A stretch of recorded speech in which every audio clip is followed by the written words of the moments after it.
বলছে বাবা এখানে যে আসছি এটাই তো অনেক বেশি, আমরা যে বেঁচে আছি এটাই তো আমাদের জন্য অনেক সুখ। এবার জিজ্ঞেস করেছে মশা আছে কিনা, বলছে না, এখানে যারা স্বেচ্ছাসেবক আছে তারা মশার কয়েল দিয়েছে। খাবারের কথা জিজ্ঞেস করেছি, তারা বলছে শুকনো খাবার খেতে খেতে আমাদের একটু খারাপ লাগছিল, তো যেহেতু আপনাদের উদ্যোগে এখানে রান্না করা খাবারের ব্যবস্থা হয়েছে, তারা এটাতে খুবই খুশি হয়েছে। ওই স্কুল মাঠগুলোতে আমরা দেখলাম প্রচুর গরু, ছাগল এবং হাঁস মুরগি আছে। স্বেচ্ছাসেবকরা বলছিল যে আমাদেরকে রাত জেগে এখানে পাহারা দিতে হচ্ছে, কারণ যে কোনো সময় এখানে চুরি হতে পারে। কারণ এই যে একটা স্কুল ঘরের মধ্যে মেয়েরা ছেলেরা একসাথে থাকছে, এটা খুবই অসৌজন্যমূলক, অমানবিক, কিন্তু কিছু করার নাই। আমি দেখেছি প্রচুর ইয়াং মেয়েরা, বিশেষ করে আমরা যেখানে নদীগুলো গিয়েছি সেখানে সনাতন ধর্মের পরিবার বেশি ছিল, হিন্দু ধর্মের এরা বেশি ছিল। একটা জিনিস মনে হয়েছে যে স্বেচ্ছাসেবক রাজনৈতিক দল এবং আমাদের বৈষম্য বিরোধী ছাত্রদের যে প্রতিনিধিরা তারা সেখানে ছিলেন, তারা খুবই সুন্দরভাবে ব্যবস্থাপনা করেছেন, কিন্তু সেখানে কোনো পুলিশ বা সেনাবাহিনীর যে একটা সিকিউরিটি দেওয়ার দরকার ছিল সেই জিনিসটা অনুপস্থিত ছিল। এটা মনে হয় আমাদের অন্যান্য যারা গিয়েছেন তারা সবাই এটা লক্ষ্য করেছে যে এই আশ্রয় কেন্দ্রগুলোর নিরাপত্তার ব্যাপারে সুনির্দিষ্ট কোনো অবস্থা ছিল না। আমাদের কর্নেল হেলালুদ্দিন আছেন এখানে। আমরা যখন গত পরশুদিন রাতের বেলায় আমাদের কাছে খবর আসলো যে একটা আশ্রয় কেন্দ্রে সেখানে বাইরে বোমা এবং গুলির আওয়াজ হচ্ছে। একটি আশ্রয় কেন্দ্র থেকে একজনকে বাইরে থেকে লোকেরা আসে ধরে নিয়ে যাওয়া, এটা রাজনৈতিক গন্ডগোল আছে। আশ্রয় কেন্দ্রের নারী পুরুষ সবাই খুব ভয় পাচ্ছিল যে বাইরে থেকে বহিরাগতরা আশ্রয় কেন্দ্রে ঢুকতে যাচ্ছে, কিন্তু ওখানকার স্বেচ্ছাসেবকরা ঢুকতে দিচ্ছেন না। তখন আমাদের পক্ষ থেকে আমাদের কর্নেল হেলালুদ্দিন ওখানে স্থানীয় সেনাবাহিনী ক্যাম্পে ফোন করেছেন। ফোন করার পরে প্রায় 1 ঘন্টা পরে সেখানে সেনাবাহিনীর দল গিয়েছে। তাহলে এখানে দেখা যাচ্ছে এখানে সেনাবাহিনীকে যেতে হচ্ছে, পুলিশ প্রশাসন ফুললি অ্যাবসেন্ট সেখানে, অনুপস্থিত। অথচ আমাদের এই ধরনের নিরাপত্তাহীনতার জন্য প্রয়োজন হলে আমরা প্রথমে পুলিশকে জানি। আমার কাছে যেটা মনে হয়েছে যে নিরাপত্তার বিষয়টা অত্যন্ত গুরুত্বপূর্ণ, যেহেতু একটা নাজুক রাজনৈতিক পরিস্থিতিতে আমরা আছি, যে কোনো সময় যে কেউ এখানে স্যাবোটাজ করতে পারে। এই ব্যাপারে আমাদেরকে সতর্ক থাকতে হবে। আমাদের এখানে যে কথাগুলো এসেছে, যেমন আমি নিজে একটা জানাজা পড়েছি, জিজ্ঞেস করলাম যে এটা এই যিনি মারা গিয়েছেন কোথায়, বললো যে একটা দূরের একটা আশ্রয় কেন্দ্রে মারা গেছে। এখানে কেন আনা হয়েছে, বলছে ওই এলাকায় পানি এত বেশি যে সেখানে কবর দেওয়ার জায়গা নেই।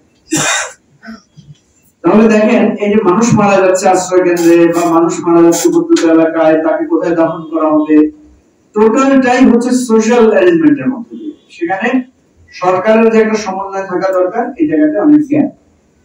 আমি আপনাদের একটা প্রশ্ন করি, আমাদের ত্রাণ এবং দুর্যোগ ব্যবস্থাপনার দায়িত্বে আছেন একজন উপদেষ্টা, তার নাম জানেন আপনারা? জানেন কেউ? জানেন না?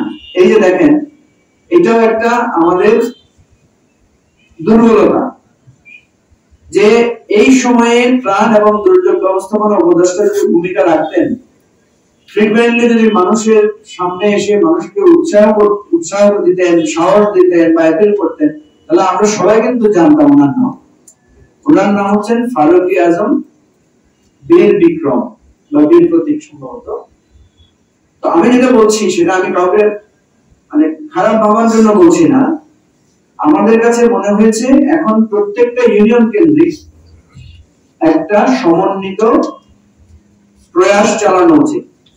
সেখানে প্রশাসন থাকবে, রাজনৈতিক দলগুলো থাকবে, সেখানে ছাত্রদের প্রতিনিধিরা থাকবে, সেখানে এনজিও প্রতিনিধিরা থাকবে। তাহলে আমরা একটা প্রত্যেক ইউনিয়নে একটা ছোট সেন্টার, তাই না? দুর্ভাগ্য হচ্ছে ইউনিয়ন গুলোতে এখন সব চেয়ারম্যান, বেশিরভাগ জায়গায় চেয়ারম্যানরা পলাতক। সেখানে যে একজন প্রশাসক দেওয়া হবে, ওনার অ্যাবসেন্সে যে কেউ সেখানে দায়িত্ব পালন করবে, এই ধরনের কোনো ব্যবস্থাপনা নাই। তো এই জায়গাগুলো তো খুব কঠিন ব্যাপার নাই যে আমরা একবার ভিজিট করে আসলাম, আমাদের কাছে কিন্তু এখন টোটাল ডাটা এবং অ্যানালাইসিস আমাদের কাছে আছে। আমরা এই কথাগুলো কাউকে তো পৌঁছাতে হবে, আমরা আপনাদের মাধ্যমে পৌঁছাচ্ছি। আমাদের বক্তব্য হচ্ছে যে এটা সরকারের হাত অনেক বড়, লম্বা। যেমন সেনাবাহিনীর সদস্যরা সেখানে যত বেশি তৎপর, কিন্তু নৌবাহিনী বা অন্যান্য যারা বাহিনী আছে তাদের তৎপরতাটা কম, প্রশাসনের তৎপরতাটা কম, পুলিশের তৎপরতাটা নেই বললেই চলে। গ্রাম কেন্দ্রিক আপনারা জানেন যে আনসার এবং ভিডিপির একটা বিরাট নেটওয়ার্ক আছে, সেখানে তাদেরকেও আমরা খুব বেশি অ্যাক্টিভ আমরা পাই নাই। তো এই জিনিসগুলো এখানে কিন্তু শেষ না। আপনারা জানেন যে এখন যখন পানি কমতে শুরু করেছে, আমি নিজে সেদিন একদিন পানিতে থাকার পর আমি দেখি আমার পাকে আমি চিনতে পারছি না, আমার পা সাদা হয়ে গেছে। আমি খুব অবাক হলাম, আমি তো এমন কোনো খারাপ পানি দিয়ে হেঁটেছি আমার কাছে মনে হয় না, শুধু দাগনভূঞা একটা জায়গায় গিয়ে আমার মনে হয়েছে পানিগুলো বিষাক্ত। ওই পানি থেকে উঠে আসার পরে যখন আমরা তখন পা ধুয়ে ফেলেছি, কিন্তু আমার কাছে ভয় লাগছিল যে মনে হচ্ছে না আমাদের পাতে ইনফেকশন হতে পারে। পরে আমি যখন ঢাকা আসার পর আমার পায়ের দিকে তাকিয়ে দেখলাম যে এটা আমার পা মনে হচ্ছে না, আমার নিজের পা। তাহলে বুঝেন, যারা আজকে এক সপ্তাহ ধরে এরকম পানি বের হতে পানি, হাঁটতে পানি, টয়লেটে যেতে পানি, এই ধরনের অবস্থার মধ্যে আসছে, তাদের জীবনটা কোথায় যাচ্ছে, তারা কি ধরনের একটা ভয়ানক পরিস্থিতি তাদের সামনে অপেক্ষা করছে। আমরা অনেকের সাথে কথা বলার চেষ্টা করেছি, আমাদের সাথে যেহেতু ডক্টরস টিম ছিল, আমরা ইনস্ট্যান্টলি ট্রিটমেন্ট দেওয়ার চেষ্টা করেছি। আমাদের যেটা আমাদের নেতার সবাই বলেছে, অভূতপূর্ব সাড়া আমাদের তরুণরা এবারে দেখিয়েছে, আমাদের বিভিন্ন সামাজিক সংস্থা, আমাদের বিভিন্ন প্রতিষ্ঠানগুলো দেখিয়েছে। দূর দূরান্ত থেকে হাজার হাজার টাকা খরচ করে, লক্ষ লক্ষ টাকা খরচ করে বিভিন্ন ভাবে গিয়েছে। এখন আমার কথা হচ্ছে যে দেখেন, আমরা দেখছি যে 3টা ত্রাণ তহবিল কাজ করছে মেসিভ আকারে, বা 4টা। একটা হচ্ছে সেনাবাহিনীর একটা ত্রাণ তহবিল আছে, যেখানে আমরা আমাদের ত্রাণগুলো পৌঁছে দিয়েছি। আমাদের ত্রাণগুলো আমরা যতটুকু সংগ্রহ করেছি, কিছু আমরা নিজেরা ফিলিং করেছি, কিন্তু মেজর পার্টটা আমরা সেনাবাহিনীর ত্রাণ ভান্ডারে দিয়েছি, যেহেতু তাদের ডিস্ট্রিবিউশন প্রসেসটা প্রপারলি যেতে পারে। 2 নম্বর হচ্ছে প্রধান উপদেষ্টার কার্যালয়ে একটা ত্রাণ তহবিল খোলা হয়েছে। 3 নম্বর হচ্ছে আমাদের ঢাকা বিশ্ববিদ্যালয় কেন্দ্রিক ছাত্রদের সেখানে একটা ত্রাণ ভান্ডার খোলা হয়েছে, আপনারা জানেন। এর বাইরে আসুন্নাহ ফাউন্ডেশন সহ অনেকগুলো দাতব্য ফাউন্ডেশন প্রতিষ্ঠান কাজ করছে। এর বাইরে বিএনপি, জামাত, আমরা যারা অন্যান্য রাজনৈতিক দল দেখেছি, তাদেরকে আমি দেখেছি তারা ব্যাপকভাবে ত্রাণ তৎপরতায় অংশগ্রহণ করেছে।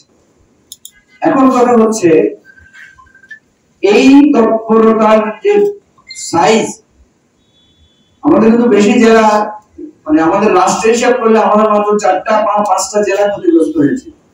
আমরা যদি প্রপারলি অ্যাসেস করতে পারি যে কার কি ক্ষতি হয়েছে, যেমন আমরা যে 2000 পরিবারকে রেগুলার আমরা রান্না করা খাবার দেওয়ার প্ল্যান করেছি বা কাজ করছি, তাদের যদি আমরা একটা তাদের ডাটা নিয়েছি যে এই 2000 পরিবারের তালিকা আমাদের কাছে আছে। এখন তাদের অ্যাসেসমেন্ট, তাদের কি কি লাগবে, তাদের বাড়িতে কি কি ক্ষতি, অনেকের বীজ লাগবে, তার জমি ফসল নষ্ট হয়ে গেছে, তাদের ট্রিটমেন্ট লাগবে, তাদের কি কি অসুবিধা এটা জানা, তাদের এখন চাল ডাল তেল লবণের সংকট আছে সেটা জানা, তাদের অনেকের চুলা নষ্ট হয়ে গেছে, অনেকে বলছে আমার তার চুলা নাই, চুলা লাগবে। এক একজনের এক একটা নিড, সেজন্য এই নিড অ্যাসেসমেন্ট করে নেক্সট টাইমে করা। আমরা অনুরোধ করছি যে আপনারা আর গুড়, চিড়া, শুকনা বিস্কিট খাবার আপাতত এটা বন্ধ রাখেন। এখন আপনাদেরকে তাদেরকে দিতে হবে চাল ডাল তেল নুন মরিচ, যেটা অন্তত 2 মাস সে খেতে করতে পারে, এরকমের একটা সাপোর্ট তাদেরকে দেওয়া দরকার। সেকেন্ড হচ্ছে তাদের ট্রিটমেন্ট, চিকিৎসার ব্যবস্থা করা। থার্ড হচ্ছে তাদের যে ঘরটা নষ্ট হয়ে গেছে সেই ঘরটাকে কোনো মতে থাকার উপযোগী করা। বেশিরভাগ ক্ষেত্রে সংকট হচ্ছে টয়লেট, এবং এই টয়লেট ব্যবস্থাপনার কারণে আরো রোগ ব্যাধি আরো কি হবে, ছড়াবে। এরপরে আপনার তাদের যে ক্ষতিটা হয়েছে, গবাদি পশু হারিয়ে গেছে, কারো দোকান নষ্ট হয়ে গেছে, কারো বাচ্চা কাচ্চা হারিয়ে গেছে, মারা গেছে, এই ধরনের ফেলিউর বা স্যাড লস গুলো আছে। তো এই সমস্ত বিষয়ে আমরা বলবো যে সবাই মিলে আমাদেরকে পরবর্তী পুনর্বাসন কার্যক্রম, স্বাস্থ্যসেবা কার্যক্রম চালু করতে হবে। সকল রাজনৈতিক দল, সকল দাতব্য প্রতিষ্ঠান, সকল রাষ্ট্রীয় প্রতিষ্ঠানকে আমরা অনুরোধ করবো, আর সরকারকে বলবো প্লিজ আর দেরি করবেন না, যা হয়েছে হয়েছে। আমরা জানি সরকার একটা কঠিন পরিস্থিতির মধ্যে দিয়ে যাচ্ছে, অনেক কিছু গ্যাপ আছে, কিন্তু এই জায়গায় আর ডিলে করা চলবে না, তাহলে কিন্তু অসন্তোষ বাড়বে, মানুষের কষ্ট প্রকট আকার ধারণ করবে, এবং পেটে যদি ভাব না থাকে, শরীরে যদি রোগ ব্যাধি ছড়িয়ে পড়ে, তাহলে মানুষ কিন্তু বুঝবে না। আমি আপনাদেরকে একটা উদাহরণ হিসেবে বলি, আমি সব জায়গায় এটা বলি,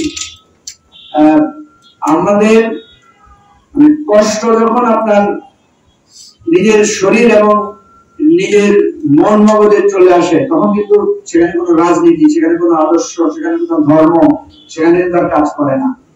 তখন মানুষ তার মনুষ্যত্বের জায়গায়, তার অধিকারের জায়গায়, প্রাপ্তির জায়গায় সে কিন্তু তখন প্রয়োজনে হিংস্র হয়ে ওঠে।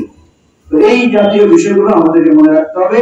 আমাদের এই টোটাল ত্রাণ তৎপরতা, সেবা পুনঃকার্যক্রম এবং পরবর্তী পুনর্বাসন কার্যক্রম সবকিছু যিনি কোঅর্ডিনেট করছেন আমাদের কেন্দ্রীয় নেতা lieutenant colonel officer Helal Uddin.